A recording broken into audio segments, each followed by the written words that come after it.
मर्द की कमाई पर सबसे ज़्यादा हक किसका होता है?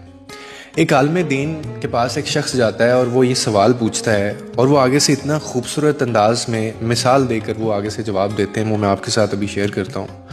वो आगे से कहते हैं कि अगर एक मर्द के पास अपने घर वालों को खिलाने के लिए सिर्फ एक ही वक्त का खाना है ना, और उसके घर में उस वक्त जो है वो उसकी माँ भी भूखी है, उसका बाप भी भूखा है, उसकी बहन भी भूखी है, उसका भाई भी भूखा है और उसकी बेटी भी भूखी है और उसका बेटा भी भूखा है, ये उस घर में मौजूद हैं, लेकिन एक वक्त का खाना है, तो वो किसको खिलाए? और साथ में उसकी बीवी भी भूखी है। तो वो आगे से कहते हैं कि वो एक वक्त का जो खाना है वो सिर्फ और सिर्फ अपनी बीवी को देना वाजिब होगा उसके लिए। क्यों?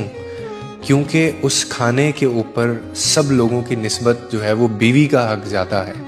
यानी बीवी पर खर्च करना मर्द के लिए सदका भी है, इबादत भी है, रिस्पॉन्सिबिलिटी भी है, ये तीनों चीज़ें हैं।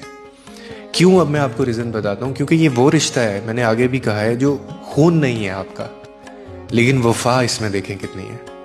माँ बाप भाई या जो बहन होते हैं ये आपका अपना खून है, मगर बीवी वो रिश्ता है जो तुम्हारी किस्मत में लिख कर तुम्हारे नसीब से तुम्हें मिलती है, और फिर वो तुम्हारी हर थकन, हर दर्द और हर परेशानी को बांटती भी है।